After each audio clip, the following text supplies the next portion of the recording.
kulli halin, ini malam pengajian rutin setiap malam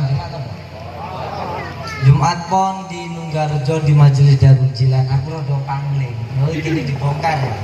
Ya alhamdulillah. Malam ini kita berkumpul kembali di satu majelis yang selalu senantiasa mudah-mudahan membawa berkah. Anak-anak saya sebagiannya sudah berangkat ke Jambi. 4 mobil dari Metro sudah ke Jambi. Besok saya habis sholat subuh langsung ke Jambi. Malam Sabtu acara di lapangan Jambi, malam Ahadnya di majelis Jambi, Merangin maksud saya. Habis itu malam Senin Serambi, Senin malam Selasa di Pringsewu nanti saya bersama Habib Daya. Mudah-mudahan diberi sehat semuanya. Amin Allahumma amin. Alhamdulillah ini tidak seperti biasanya, vokal saya berbeda hari ini. Ini namanya Bala. Namanya Bala. Aslinya namanya Muhammad apa nih? Muhammad Miftahul Mukmin. Kalau orang teman-temannya manggilnya M3. M3 ya, Muhammad Miftahul Mukmin. Kalau saya maknanya M3 itu bukan itu. Memang bener monyet. Alhamdulillah saya panggil di beliau ini Bala. Dulu pertama kali ketemu beliau ini, pertama kali beliau sowan di tempat saya ngelihat itu kasihan bener. Kasihan pokoknya. Begitu beliau sowan dengan saya, gatel ya rambutnya. Begitu beliau sowan dengan saya, itu kasihan. Saya pas lagi banyak urus tamu itu, langsung saya bingung mau apa yang saya urus. Karena begitu saya ngelihat beliau ini, Bala ini, langsung buyar otak saya. Saya langsung buyar, nggak konsen. Langsung saya sedih dan menangis. Melihat mukanya itu sedih. Maka dari itulah saya hari itu langsung memberi gelar namanya Bala. Bala itu artinya bencana. Ya alhamdulillah. Orang tuanya pun merestui sekali. Ketika orang tuanya salim dengan saya bilang sopo. Orang tuanya tahu siapa, saya bilang nggak apa-apa. Ketika orang tuanya bilang saya orang tuanya Bala, langsung paham. Alhamdulillah ini Bala. Ya suaranya memang itu sahdu nggak keluar gitu. Suaranya kalau saya ibaratkan itu lembut, kayak orang nedeng ngising gitu. Makanya saya selalu katakan sing banter. Nah, tapi alhamdulillah bisa suaranya memang bagus. Coba Kori, bismillah. Biar tahu suara baik. Masya Allah, bagus kan?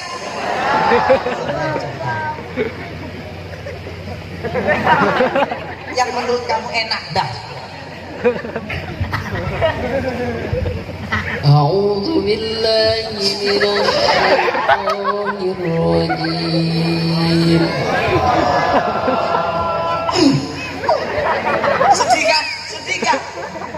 Sedih kan? Gue ngaku sih. Terus. Bismillahirrahmanirrahim. Wah. Aku nggak kuat bener Mas. Pulang nanti kasih 100.000. Masya Allah, shollu ala Muhammad ya itu. Kalau Kang Sodik memang vokal, cuman nggak banyak yang dihafal. Kalau Kang Sodik ini, Kang Sodik yang gondrong buri rambutnya. Alhamdulillah, memang beliau itu vokal jalanan dulu. Saya rekrut, saya ambil, saya urus dia. Alhamdulillah, semenjak di Serambi perkembangannya nggak ada. Jadi ya, alhamdulillah, ya alhamdulillah. Ya kalau Sodik memang pakainya coba. Wih, napas. Ayo, coba. Nada ros. A'udzu billahi minasyaitonir rajim. Setannya pas kan? Ros. Nada ros ya ora apa-apa. Bismillahirrahmanirrahim. Dah, pulang kasih 50. Ya alhamdulillah. Ya itu grogi sebenarnya mah bagus, bener sebenarnya bagus. Mungkin grogi karena tadi itu matur mules perutnya, makanya suaranya rada di tengah. Bismillah. Karena sudah di puncak gitu, mau keluar nggak jadi, neken seharusnya suaranya bass. Bismillahirrahmanirrahim. Nah, itu suara namanya suara gentayangan. Dia penasaran ya. Jadi alhamdulillah anak-anak saya ini dalam bimbingan. Yo bala juga alhamdulillah suaranya masya Allah. Apalagi waktu saya di Wai Abung ya, di pasar Wai Abung, wah luar biasa. Ketika sholawatan beliau bawa turi putih, semuanya teriak.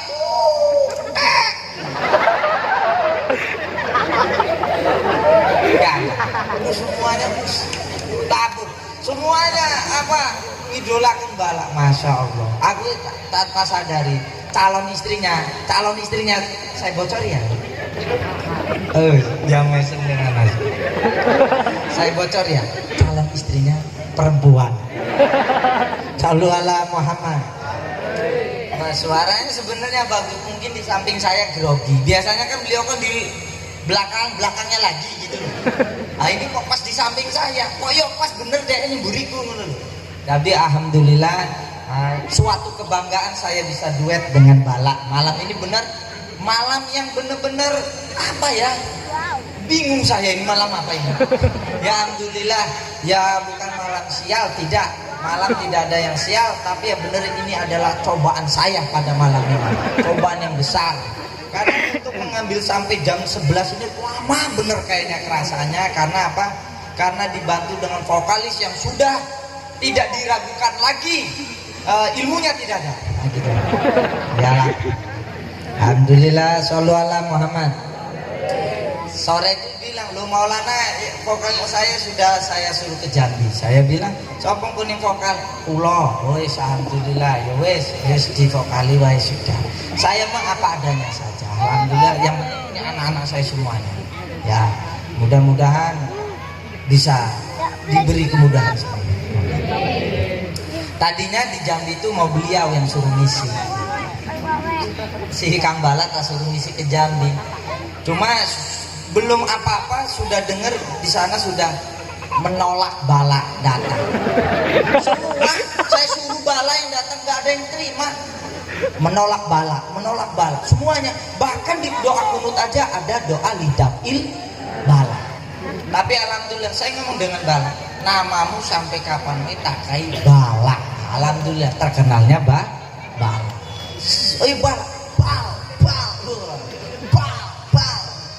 balik. Iri bos. Sallu ala Muhammad.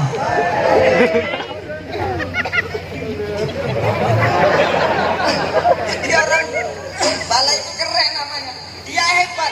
Dia bersyukur. Santri yang sangat bersyukur dikasih nama kiai, dipakai selalu. Dikenalan nama wanita. Siapa namanya? Bal. Namanya Bal. Balik. Bala. Balik. Berbalik. Ada lagu apa hip hop dia? Iri bos. Berbalik.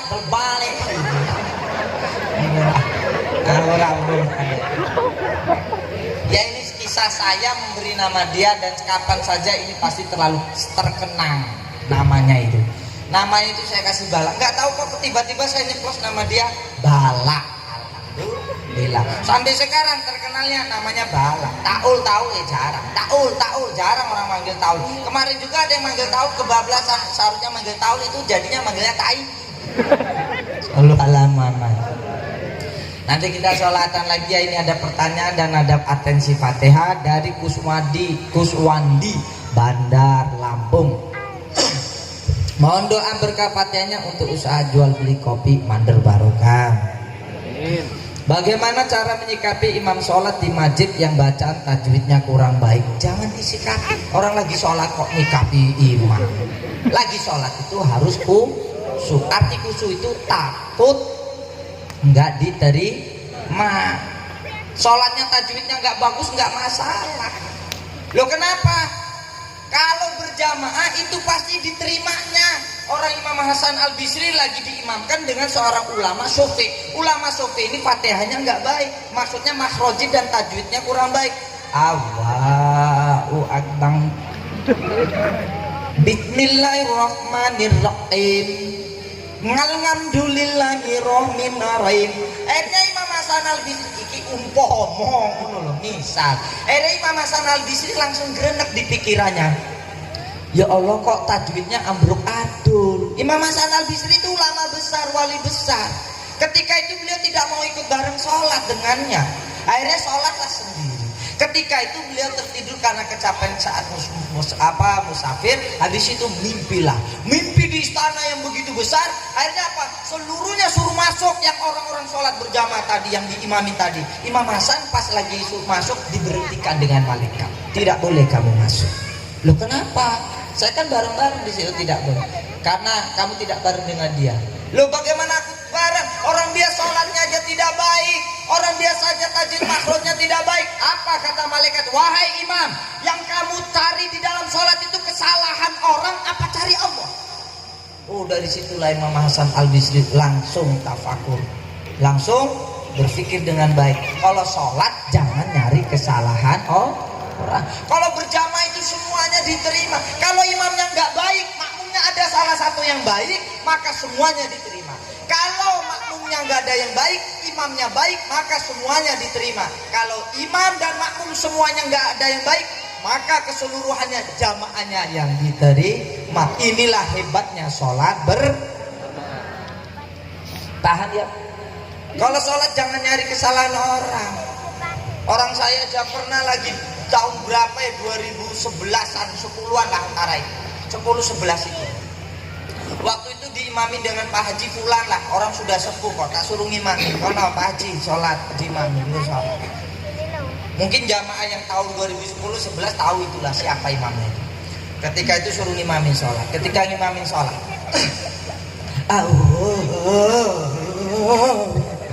aku kaget. Wong iki piye sholat?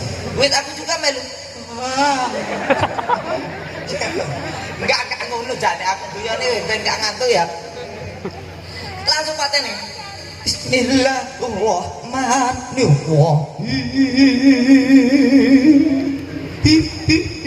Kayak ini. Ketika waladolin, saya dan makmum jamaah semuanya ikut. Akhirnya ibu-ibu pada gemuyu kabeh. Ibu-ibu sholatnya rusak, aku ora. Aku tetep melu. Mimbar. Allahu akbar. Melu. Assalamualaikum. Fatihah kul 3 kali selesai. Assalamualaikum.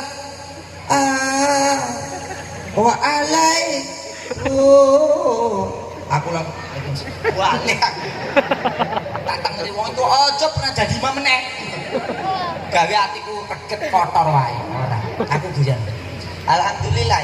Kalau sholat ojo golek kesalahan imam. Wis kalau sholat jamaah ke Allah iku ya bayal jamaah rahmati berkahe kuasane Allah iku ana padha nang jamaah. Nah wis to jamaah wae. Ora usah, imame sapa? Ala elek, ora usah elek-elekan. Kalau sudah sholat berjamaah, ini mesti diterima. Paham ya? Ya udah belajar dasar, ora usah golek elek imam apik ora usah. Ana imam ning apik kaya Mekah, suarane apik tapi suwe tenan. Yo kalau dongkol buya, batal jamaahmu. Imam iki ning asik, enggak lama, enggak cepet, sedang-sedang saja. Yo aku pernah kok waktu lagi perjalanan musafir bareng kaya kakangku Raden Kamal. Saya ingat waktu di Jawa itu, di masjid ini ya, masjid Allah katakan. Saya bilang Kang jangan sholat di sini, nanti waktu kita nggak cukup. Sudahlah di sini aja, sudah kakang sholat di sini. Akhirnya, ayolah sudah bareng, ya sudah sholatlah, sudah kok. Saya masih ingat ketika itu, wah imamnya itulah. Saya duduk saja. Kakak saya bilang, Dek, itu sudah baca Fatihah, ayo, sudahlah, sholatlah dulu, nanti saya ikut. Ketika sudah amin saya baru sholat, karena tahu imam itu suara memang bagus. Alhamdulillahirabbil alamin. Ketika sholat ruku lama benar. Sami Allah liman hamidah, saya juga ikut sami Allah. Ketika sujud Allahu Akbar lama, itu rakaat pertama. Sedangkan kita kan itu 4 rakaat lama. Akhirnya 2 rakaatnya Kang Kamal nengok saja. Saya juga nengok. Kata Kang Kamal, bahasa Banten Indonesianya lama ya. Saya bilang, udah. Baru ketika sujud mundur lah. Ketika sujud itu mundur Kang Kamal. Pas saya duduk, kok gak ada. Saya sudah lihat di belakang. Kurang ajar ninggali kita pas sholat. Baru saya kenapa? Suwe bener sholatnya. Orang umum maksudnya sholatnya lama, nggak umum bener kok sholatnya lama, nggak umum. Minimalnya itu sujud ya. Minimalnya saya gambarkan baca Fatihah 10 kali lah. Iya, sujudnya itu. Akhirnya saya ngomong sama Kang Kamal, baru kerasa kok Kang. Makanya tengeri ku masjid gitu. Artinya imam jangan lama, jangan pula buru-buru. Ya di Mekah sudah tempatnya, karena ngimami untuk makmum sedunia lah. Kalau nih ngaji lah sopo nih buat teni. Wes tau bareng-bareng kasihan yang tua. Yo, imam ini ngapain sih? Apakah dengan membawa bendera atau melambaikan tangan ketika sholawat sebagai bukti kita mencintai Rasulullah ketika bersholawat? Sebenarnya kemarin kapan ya? Malam Rebo ya? Sudah saya bahas. Sebenarnya membawa bendera di maulid, di majelis, ini adalah suatu mengkisahkan perang Badar di zaman Rasulullah sallallahu alaihi wasallam. Ini adalah bentuk ekspresi. Saya bahas tentang masalah bendera dulu ya. Bendera dulu. Ada yang namanya Hamna binti Jais. Itu wanita, Hamna binti Jais.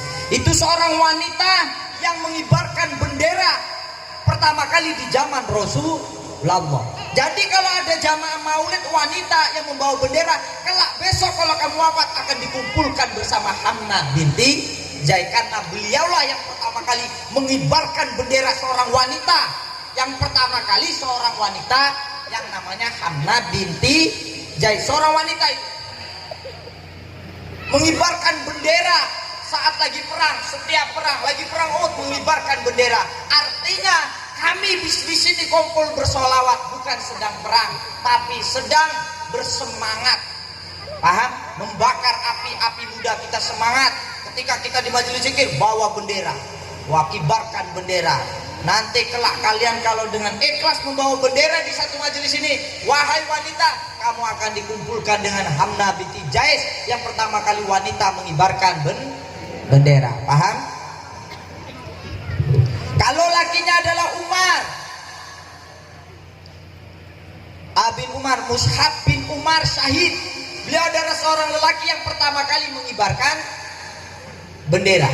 Mus'hab bin Umar syahid itu adalah seorang lelaki yang pertama kali mengibarkan bendera. Saat panji-panji Rasulullah saat perang Badar, beliau mengalihkan pandangan. Akhirnya orang-orang kafir menebas tangannya Mus'hab bin Umar syahid itu. Kepotong patahlah tangan satu, digegem lagi dengan tangan kirinya.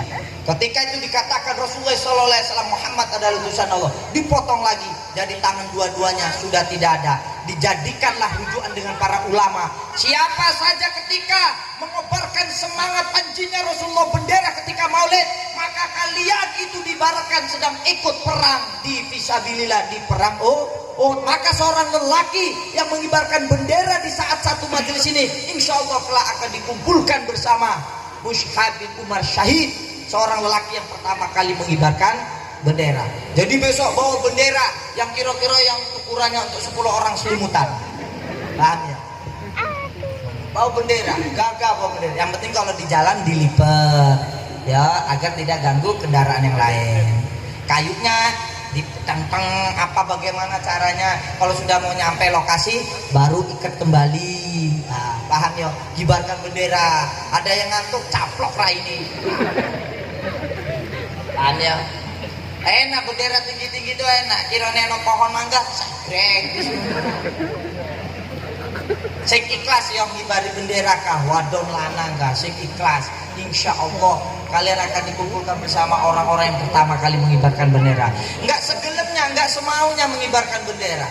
Tadi juga dikabarkan yang mengibarkan bendera-bendera besar itu kecelakaan, sobek sininya jadi tidak bisa hadir. Mudah-mudahan diberi barokah dengan Allah. Paham ya? Sudah istiqomah bawa bendera, ramaikan, tapi niatnya jangan bersaing ya. Jangan, bendera ini saya lebih besar, ini kecil, caplok yang kecil, jangan. Kan, bendera ini besar, bus enak kok yang besar-besar itu enak. Buat angin kita, kan gerah tau ini. Oh bos, bus enak. Kalau ada gambar foto kiai, habaib yang hormat, jangan sampai di bawah lantai atau tanah. Kalau ada bendera merah putih atau udah Arab ada fotonya ulama habaib, jangan sampai di bawah tanah naruhnya atau sampai jatuh, jangan. Dilipat yang baik kembali, taruh di atas atau taruh tempat yang baik. Paham ya? Ngono saja. Ikuti apa yang menjadi peraturan pemerintah. Kata pemerintah bendera ini tidak dilarang dari pemerintah, dari syariat Islam, ikuti saja. Bendera merah putih nah seperti ini dan bawahnya NU, ini baik. Ada foto-foto yang kiai habaib, baik, sudah bagus. Yang penting apa yang dilarang di pemerintah jangan dibawa karena itu hukumnya haram. Kita harus liuli amri, ikuti pemerintah dan ikuti umaro. Maaf sekali, yang seperti HTI tidak boleh, ya dilarang. Kalau kita bawa haram hukumnya. Maaf sekali, FPI dilarang sudah dengan pemerintahan. Ya sudah, jangan dibawa di majelis, paham ya? Bawa yang buat adem-adem hati saja, jangan bawa bendera seleng, jangan. Pikirmu aku kakao pokok kali seleng. Ya. Kita sholawatan ya di tempatnya yang mana ya disesuaikan lah. Pernah saya ngisi di lapangan mana, gambar seleng, fish, ada ungu klekres, apa? Ungu klekres, apa ya bukan ungu terus seleng, sudah. Lah iki ke ngundang kiai apa band rupanya ya ngundang kiai sambilan band. Maka dari jangan ya ada foto habaib jagain dengan baik, foto-foto maulid kalian majelisnya kasih label, kasih foto yang punya majelisnya, pajang majelisnya, kibarkan bendera. Mudah-mudahan dengan serentaknya banyaknya orang yang membaca sholawat, majelis kalian dikibarkan, mudah-mudahan juga bisa berkembang. Ngono pikirane, paham ya? Bendera kok gawe majelis. Apa enggak pajang putu balak? Pajang putu balak, paham ya? Ya siapa tahu ada pohon-pohon rumah angker pas dikibarkan kata kuntilanak moncong, wow, bapak, gitu dia bilang. Paham ya? Akhirnya nggak jadi. Tadinya setan mau datang, ketika itu mau datang lihat ada fotonya, ada bapak, nggak jadi pulang dia. Nah itu pentingnya foto balak. Paham ya? Jadi itu anak-anak saya harus bisa dipahamkan. Kibarkan bendera dengan baik. Tapi kalau ada larangan di pemerintahan, jangan ditabrak, jangan dilawan. Pemerintah kan sudah melarang apa?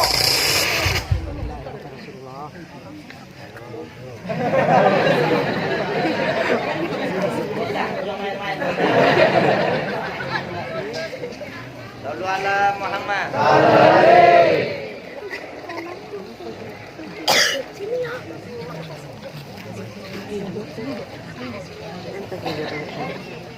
Satu, dua, tiga.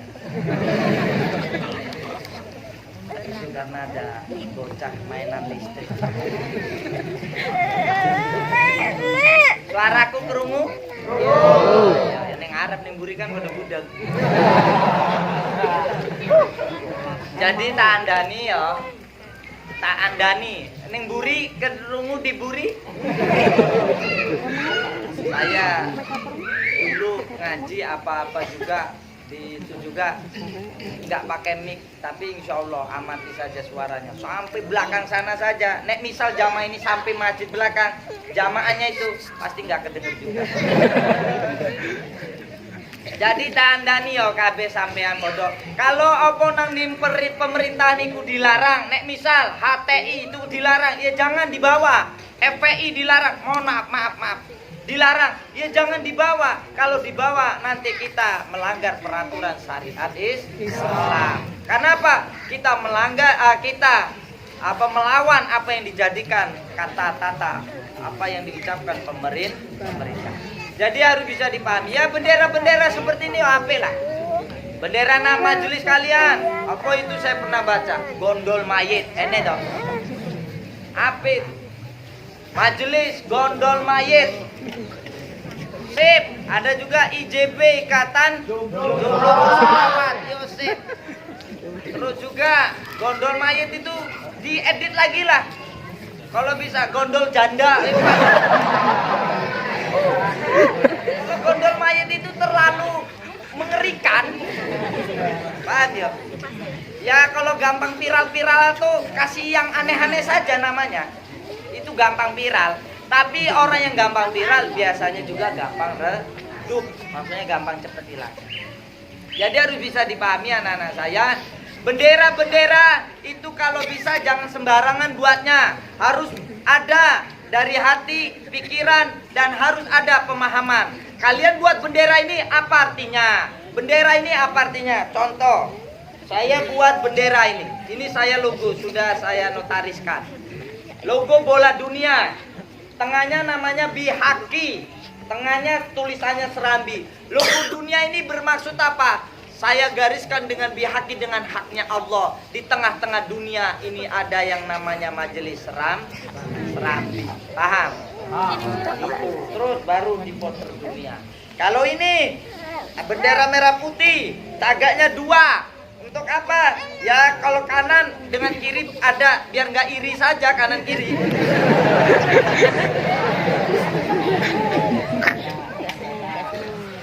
Jadi itu kenapa merah putih saya bawa? Karena sekarang banyak mudah fanatik orang itu di majelis. Karena majelis banyak yang anti NKRI. Maka tinggalkan majelis yang anti NKRI.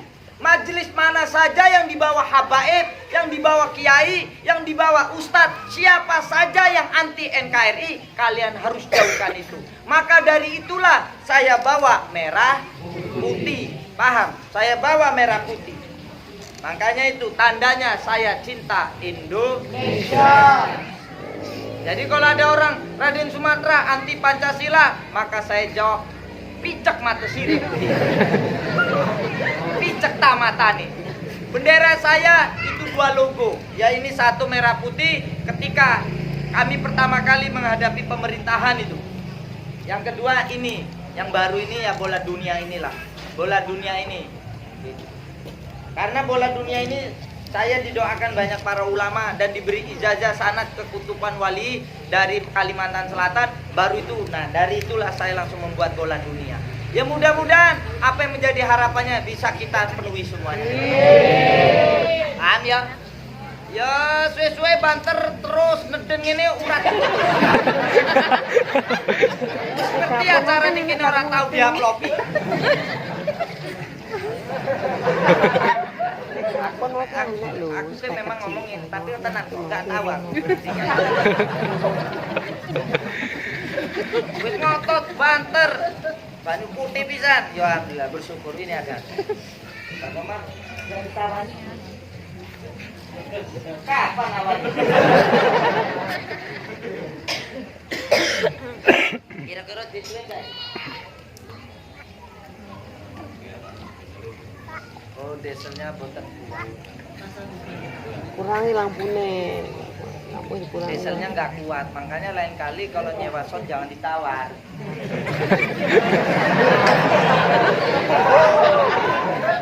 Enggak, tapi aku andani ya. Kalau kalian punya son disewa di majelis, jangan sama dengan umumnya orang undang. Ya insya Allah barokah. Misal Son Masadi ini umumnya 1 juta begitu ya, dipinjem Abah Komar atau majelis maulid atau manakib, itu kalau bisa itu gratis. Kalau memang nggak gratis ya setengahnya bayar atau 500 gitu. Kalau minta 1 juta lagi ya tengeri saja gitu. Tahu tengeri? Ada ya. Bagi yang punya Son ya, kalau diundang di majelis atau diundang ke pondok atau masjid apa itu jangan disamakan dengan insya Allah Pak.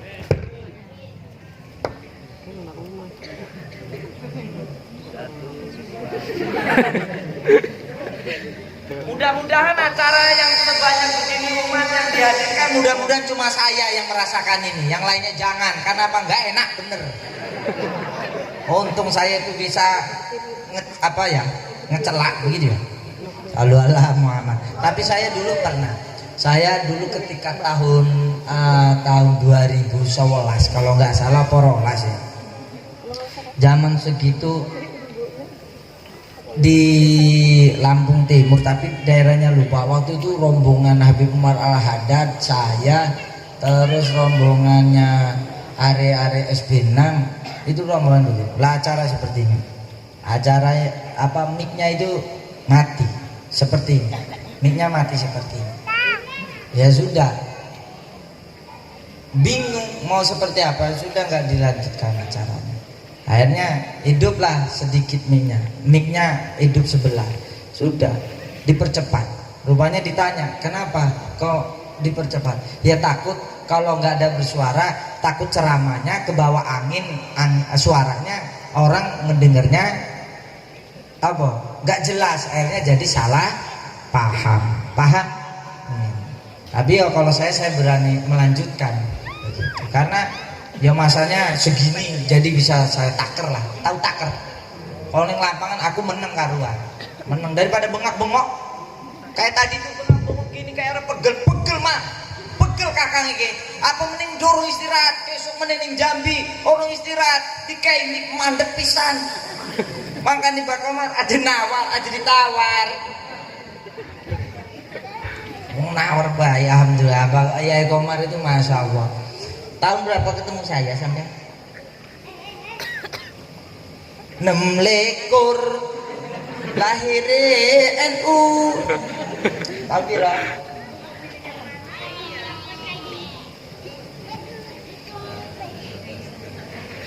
...2012 katanya. Tapi aku belum pernah berumur dulu. Ya 2012 sudah ketemu saya, alhamdulillah. Terus saya kesini tahun berapa?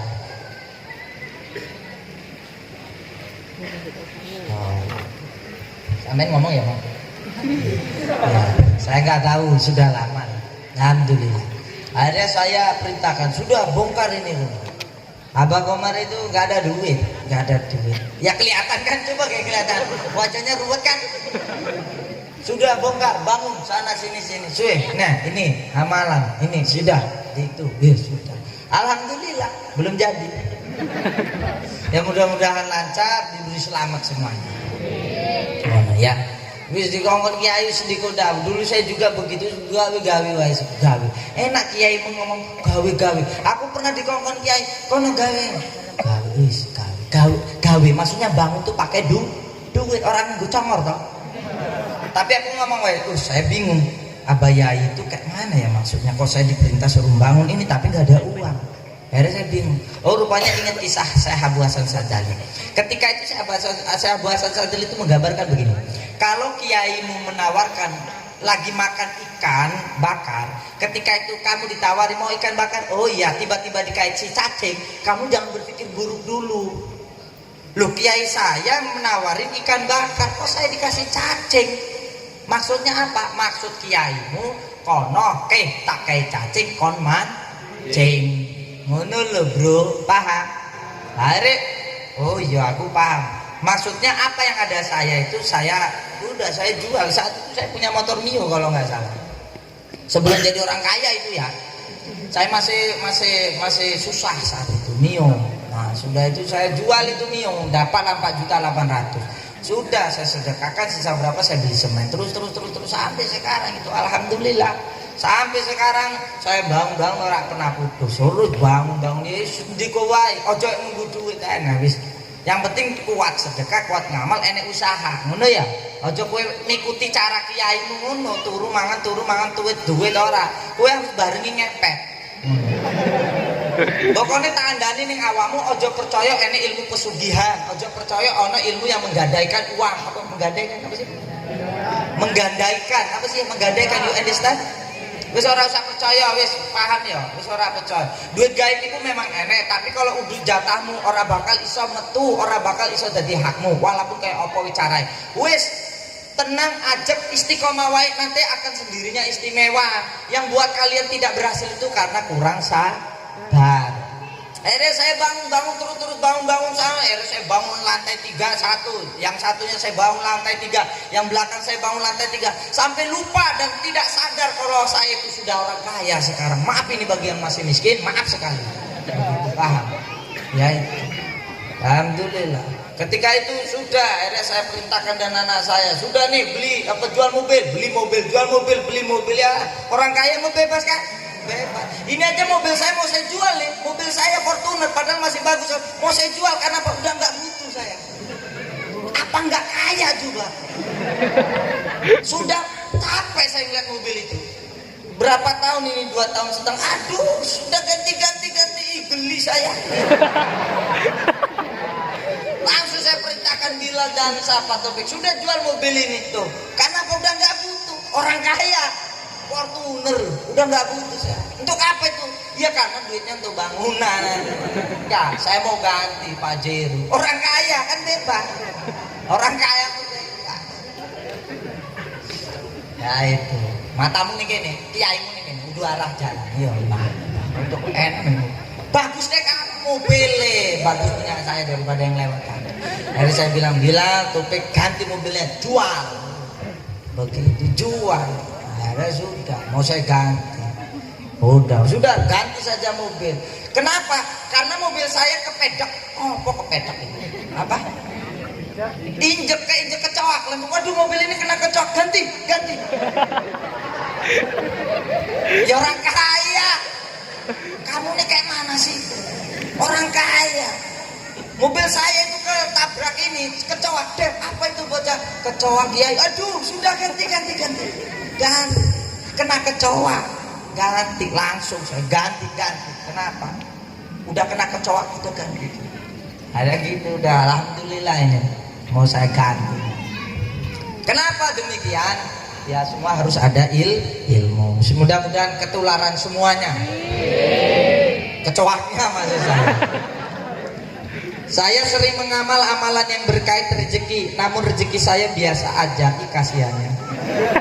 Saya sering mengamal amalan yang berkait rezeki, namun rezeki saya biasa-biasa aja. Bagaimana mengetahui kebenaran amalan? Saya cerita sedikit, nanti akan saya jawab ya. Mungkin cerita ini sudah masyhur dan karena sering saya ceritakan.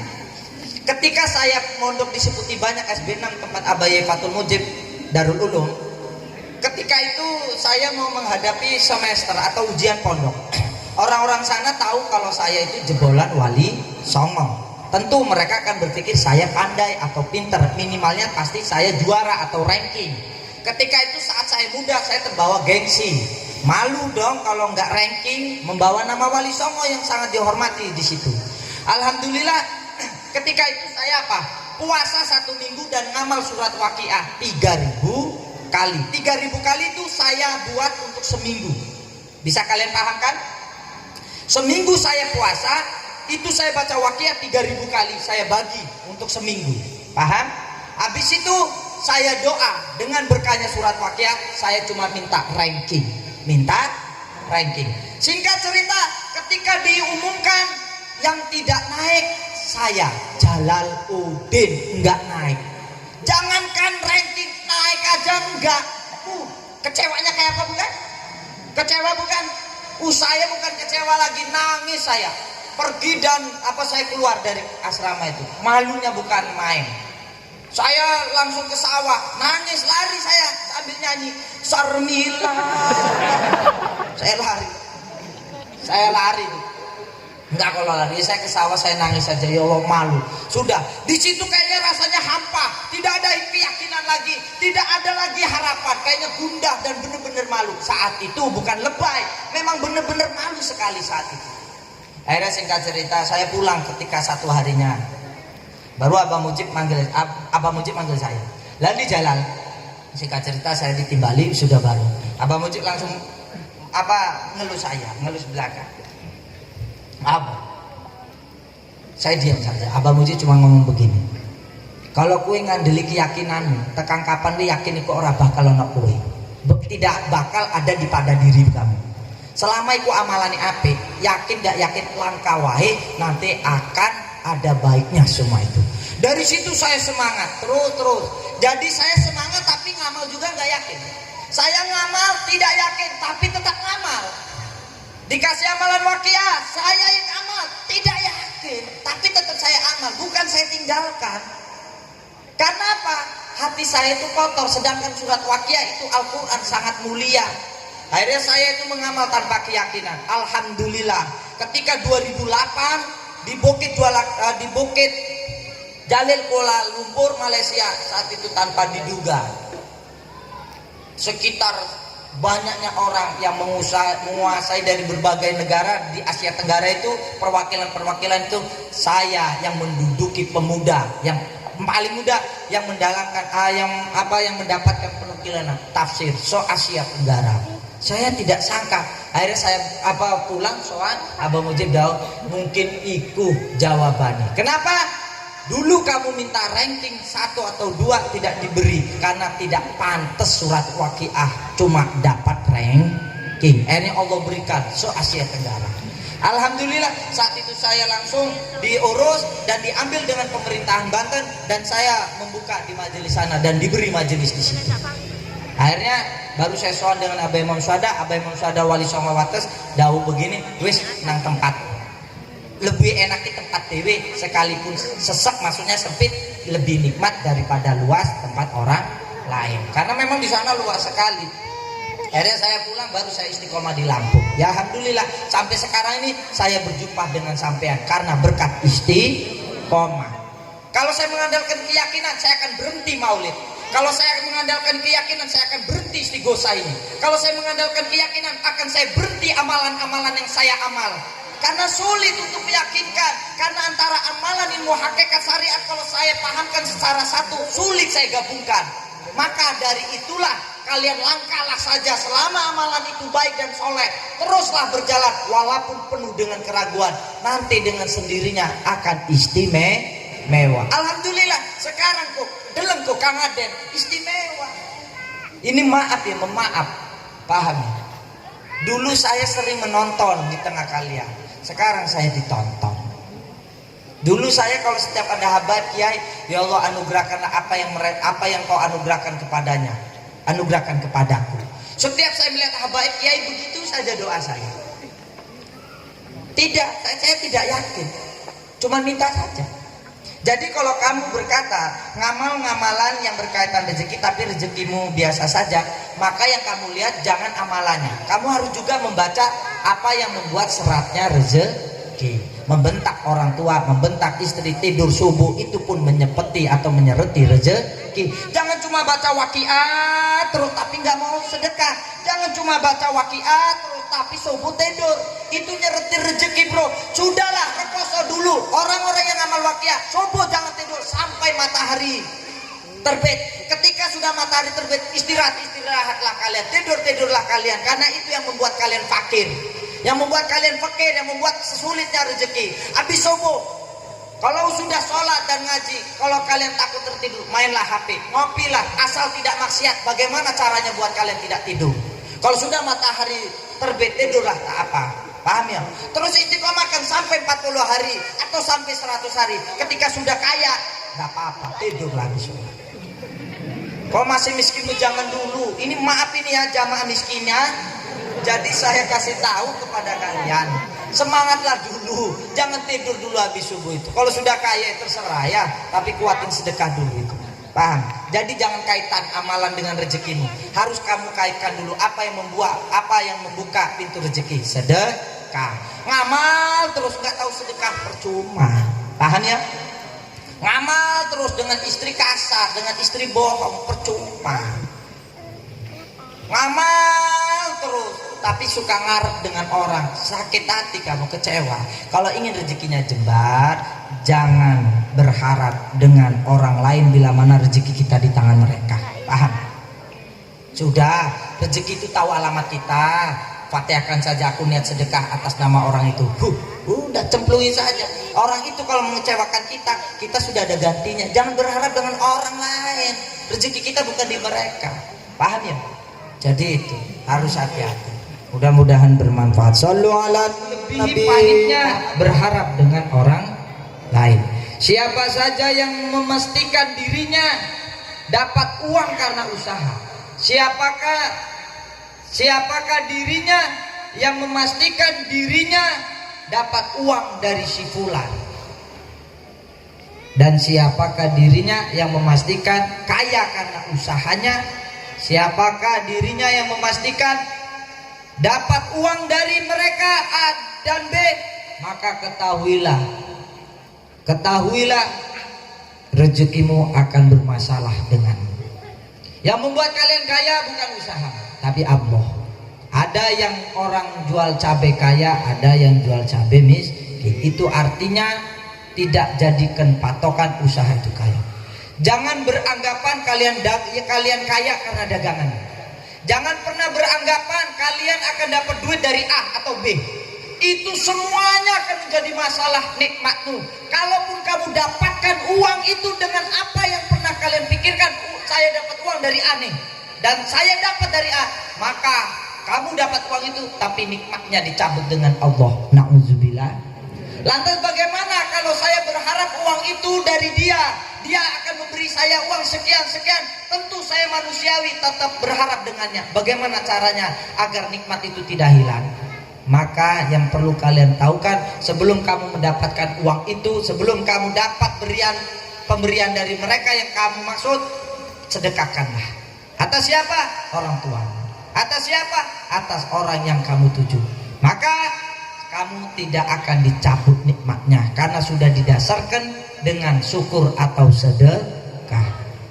Jangan pernah beranggapan kamu kaya karena dagangan. Jangan pernah sekali-sekali kamu kaya karena daganganmu. Siapa saja yang merasa dirinya kaya karena usaha, karena dagangannya, maka tidak ada nikmat. Walaupun yang kamu ketahui adalah kaya, walaupun yang kamu harapkan itu tercapai, tapi tidak ada kenikmatan di dalam itu. Karena kamu beranggapan yang membuat diri kamu kaya adalah jabatanmu, yang membuat kamu kaya adalah usahamu, yang membuat kamu kaya adalah cita-citamu, yang membuat kamu kaya karena kamu PNS, yang membuat kamu kaya karena kamu guru, yang membuat kamu kaya karena kamu aparat, anggota dewan atau pejabat. Maka seluruhnya nikmat akan dicabut dengan Allah. Tapi beranggapanlah, aku bisa berkah kaya ini karena berkah doa orang tua, dan aku karena bersolawat kepada Rasulullah, maka tidak akan pernah menemukan kekecewaan. Yang kedua, saudaraku, yang perlu kalian tahu kan, sholatlah terus nak, sholat wajib, jangan ditinggal.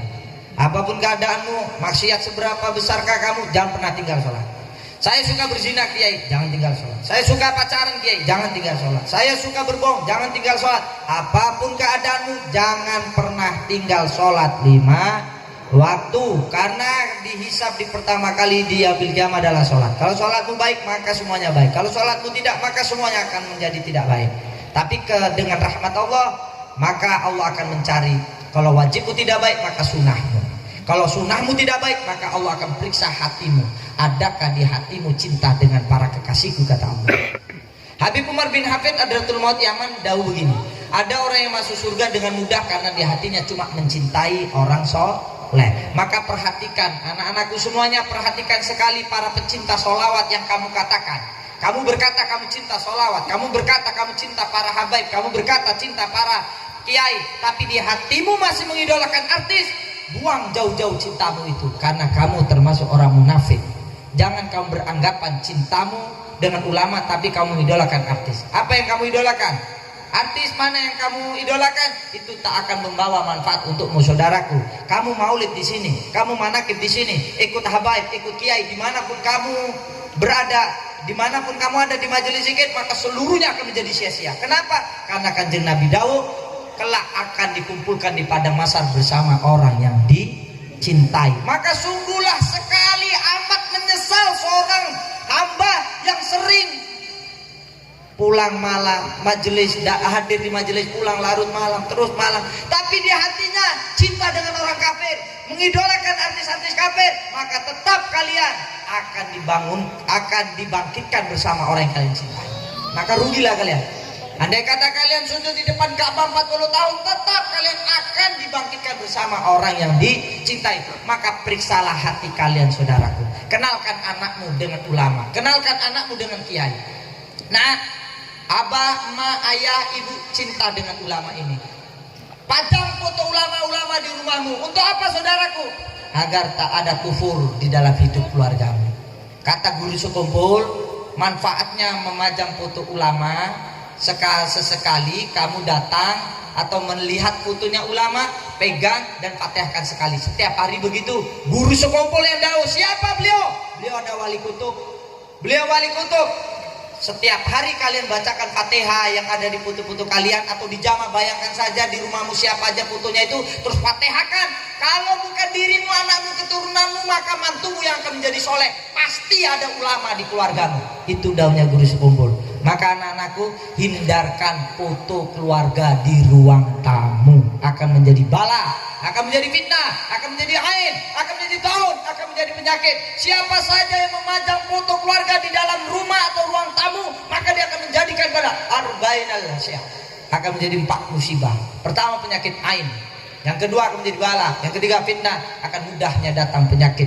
Maka hindarkan di dalam rumahmu. Kalau di rumahmu itu ada foto keluarga, lepaslah dulu, masukkan dalam kamar, pindahkan tempat, jangan ruang tamu. Khawatir kalau ada tamu, takut bertanya, ini siapa, ini siapa, ini siapa. Apalagi di keluargamu ada yang buka aurat. Jangan sekali-sekali memajang foto keluarga di ruang tamu. Pajanglah foto-foto para ulama. Ketika orang datang, pasti mereka akan bertanya, siapa ini? Kalian akan menjawab, ini adalah Habib, ini adalah Habib, ini adalah Kiai, dan ini. Itu kalian sama halnya mendukung, sama halnya membantu dakwanya beliau-beliau sampai ke hadirat Allah, sampai ke Rasulullah SAW. Pasti kalian memajang foto akan ditanya dengan orang yang datang. Kalau mereka belum paham, kalau mereka paham, pasti adem. Orang ini pasti orang baik. Ketika kalian datang ke rumah orang, di situ banyak foto habaib kiai, pasti kalian juga aman di situ. Paham? Pajanglah foto-foto habaib kiai. Bukan foto-foto habaib kiai itu dimasyhurkan atau biar diterkenalkan. Apalagi foto saya tidak sama sekali. Saya pernah berkata di Kalimantan Selatan, siapa yang ada foto saya bersama guru sekumpul, bila 100 hari tak jumpa pada saya dan tidak dimimpikan dengan saya, maka bakar saja fotomu di dalam rumahku itu. Di dalam rumahmu itu fotoku bakar saja. Akhirnya apa? Gempar di sana. 100 hari tak, setahun saya tidak ngisi karena ada COVID ini di Kalimantan, banyak yang dimimpikan, yang di rumah-rumah. Itu loh gunanya para wali itu, walaupun tak ada, tapi ruhnya tetap memperhatikan bila mana di rumahmu ada foto-foto para wali. Paham ya? Pajangkan itu di rumah, ruang tamu pun jangan kalian pajang foto keluarga. Paham ya? Mudah-mudahan bermanfaat. Amin Allahumma amin. Mari kita berdoa semuanya. Subhanallah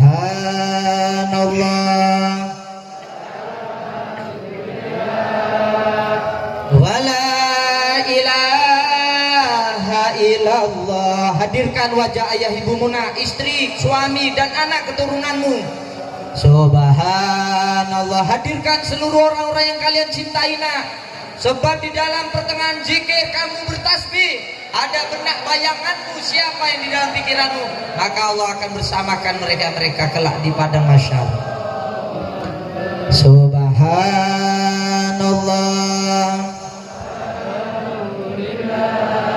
wala ilaha illallah bibarakah wal karamah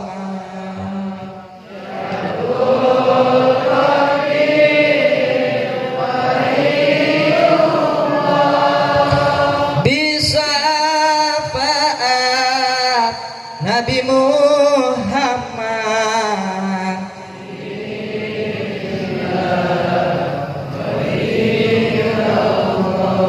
ila rabbi ya maula berkahi keberkahan hidup kami, selamatkan rumah tangga kami, karuniai kami keberkahan lancar rezeki.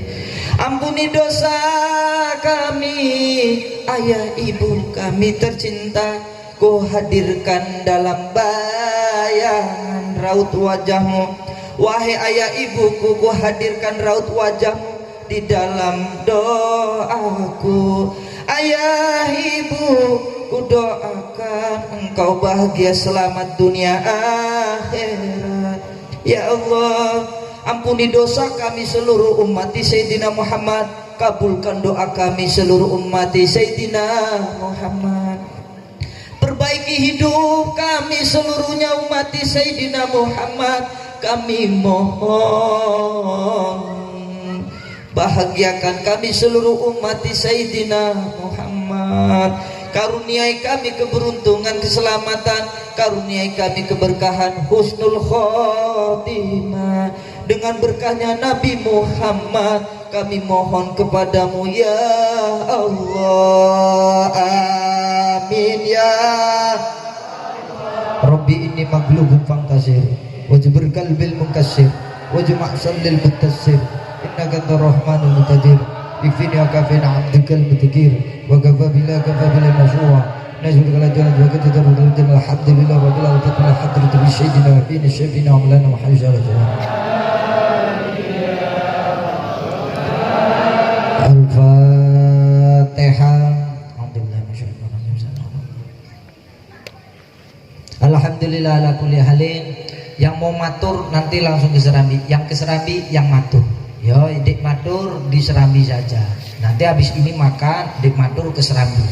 Nah gitu. Serambi sudah mulai saya aktifkan pelan-pelan, tapi tetap ikuti protokol, peraturan protokol ya. Malam Senin tetap aktif seperti biasanya. Jadi alhamdulillah habis ini dik matur langsung ke Serambi di Dahar. Yo, habis ini makan, yang mau ke Serambi dik matur, yang matur ke Serambi.